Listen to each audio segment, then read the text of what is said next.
obviously we need to kind of address the elephant in the room, not talking about myself. Let's talk about how we are sponsored by Restream. Obviously, this is going to sound incredibly jaded coming from us. We completely understand that. Like I said, we are sponsored by Restream. So this is something that we are obligated to promote as far as multi-streaming goes. So yeah, we did solicit Restream. So we went after Restream after using Restream for 3 years for other businesses and other projects. I used Restream for 3 years and I asked them to sponsor us. But in any case, we are sponsored. So you could say, you know what? These guys are full of crap because they're sponsored. That's cool. Bye-bye.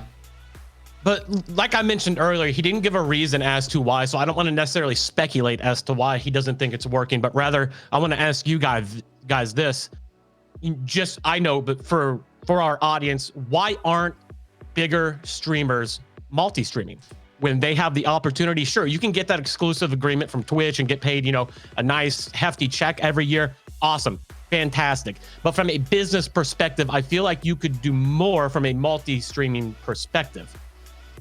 Why aren't bigger streamers doing it? That's just not the way that's been done. So that's the thing about this, and so a lot of the bigger level creator talents, they're doing things like the tried and true way, and that's the way that they're going to tell you to do things. But that's not the way that you're going to be successful, because if you do things the way everybody else does them, now you're not going to grow, and now you're not going to be successful because the space is too competitive. You have to think differently, and you have to do differently in order to succeed. That is a marketing level thing. That's how marketing works. Like, you can't do the same marketing as every other company, otherwise you'll never stand out. So every company tries to do different marketing to try to stand out, and tries to be innovative in how they market so that they can get attention drawn to themselves. This is the exact same song and dance. So the reason large creators aren't doing it is because nobody's done it yet. Nobody's done it and said, look how successful this can be. Everybody should be doing this at this high level. If Dr. Disrespect were to do this, oh my God, would it be crazy? I would love to see what that would look like. But his numbers would hit every mainstream media outlet that talks about gaming at all, and probably for multiple days in a row. And then everybody would be trying to do it, but they don't have to do it. And that's why they don't do it. So one, they don't do it because no one's ever done it. So it doesn't look like a thing that you do to be successful because no one at the top has done it. And two, you don't do it because you're already mostly successful and you're locked into a business deal that would stop you from doing it anyway. It's very, very likely when you get to that level that you're making some sort of business arrangement that gives you some sort of exclusivity to some business entity somewhere, which eventually rules out multi-streaming. In order to get to the top and still do this, you'd have to be a complete freelancer the whole time and never make an exclusivity agreement with somebody, which would be really, really rare. And that's also why I think you don't see it. Am I on base there with those two items? I think you are. I'd like you to show, you pulled up a streamer a moment ago. So he said nobody is growing. I mean, there's one example you pull up here. Here's a guy who's streaming right now to how many total viewers? I don't know, 600 concurrent viewers, and he's restreaming at the moment. We just randomly looked for 30 seconds to see if we could find a restreamer here.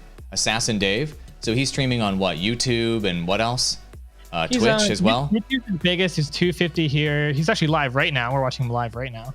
He's on Twitch right now. He's got, I was going to play an ad. He's 56 on Twitch. He's on Trovo, which also coincidentally, I think has like 56 or so, which is pretty good for Trovo. Good Trovo numbers. Yeah, that's good for Trovo. Yeah. Trovo numbers. And he's on Facebook Gaming, although he's not live on Facebook Gaming right now, but he does multi-stream there. And so he's got a couple hundred. He's not a huge creator, but he is a medium-sized creator, and he's still multi-streaming, and he's doing it very successfully. And I've been watching him grow quite quickly off this strategy. Anytime he streams Mobile Legends, he's the #1 guy, and he's dominating the space on multiple platforms. That's the thing about multi-streaming, is once you get to a level where you're getting ahead of people, you dominate on multiple platforms. And so you ice out the competition. And it's really hard for other creators to come out past you. Like, once everyone catches on to the strategy, it's going to be even harder for creators. It'll be too late. Yeah. It'll be too late. It'll be almost impossible to grow, because good creators who can get to the upper low level or the medium level with multi-streaming will lock you out on every platform. There won't be anywhere that you can shift to get space, because they'll have it all dominated. And so, it's good that this isn't a thing everywhere right now, so that all of you who are watching this can still grow. But like, we look at this from now and out into the future, and we try to predict trends into the future.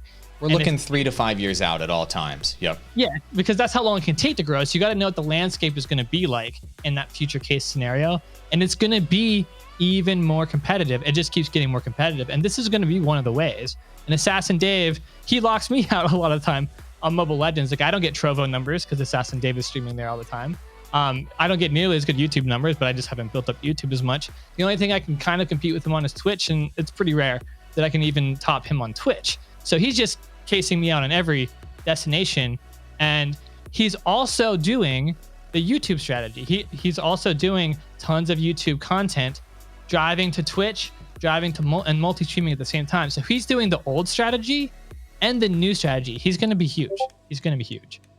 Yeah, that makes sense. So, I mean, for me, one thing to talk about, and I guess everybody kind of forgot, I guess, what happened earlier this year. Do you remember there was, how many streamers were there? Oh yeah, 4.5 million streamers on Mixer, and then their platform closed down. Uh-oh. Bye-bye all of your careers. So if they had been multi-streaming, they would have an audience on Twitch, on all of the other platforms, on YouTube and what have you, that they could have made a transition to. But Microsoft's Mixer went out of business. And Microsoft's Mixer. If Microsoft's can, Mixer. Anybody's can at some point. Yeah. And so even Harris Heller in his own videos, this is what's so crazy to me about his position on multi-streaming. In his own videos, he even says this DMCA takedown thing, the recording industry going after Twitch, could be the end of Twitch. He said multiple times. He says it could be the thing that takes down Twitch. He has said multiple times. And he's recommending that people exclusively stream on a platform that could just be taken down by some massive lawsuit. I don't understand it. I mean, let's just count the bodies here of all of the online media platforms that I can just think of off the top of my head that have gone down and died in the past, what, 5 years since we've been, past 10 years since we've been doing this. Blip TV, rest in peace. Mixer, rest in peace. Quibi, rest in peace. Vine, rest in peace. Go90, rest in peace. Fullscreen, rest in peace. I can't think of any more. Those are the 6 that came into my head, but those are social media platforms, MySpace, blah, blah, blah, blah, blah. All of them will go out of business at some point. They're businesses. Businesses don't last forever. And so all of you guys, as you're thinking about your brand and you're thinking about yourself as a creator and you're thinking about your career, maybe these platforms last 3 years, maybe they last 5 years, maybe they last 10 years, but your career needs to last 10, 20, 30, 40 years. You need to last longer than these platforms do as a creator. And so that's why getting your content on all platforms, diversifying your audience on all platforms will make you weather the storm when the next shock happens, like Mixer closing down, or the next shock happens with Adpocalypse 3.0 on YouTube, or the next shock happens where your channel gets banned. You get copyright struck out of nowhere. I mean, the DMCA takedown thing, Alpha Gaming in his videos is literally talking about how streamers are randomly getting banned, and Twitch sure is mishandling this. Everybody's piling on Twitch, and yet they're like, but you should stream exclusively there. What? What are you talking about? Like, do you hear yourself? It's just this contradiction. It's just this constant contradiction of the whole platform could go away, but be exclusive there. They could kill you at any point and they don't have systems for you to be discovered, but you should be exclusive there. It's like, you can't, to me, there's this like disconnect of like the platform has these major flaws and these major pros and boons at the same time. And so why can't you concede to the fact that it might not be the best platform to be exclusive on? If you have the option to not be exclusive on a platform with massive flaws, then why are you going to be exclusive on it unless they're paying you massive dollars to take on that business risk? You know what I'm saying?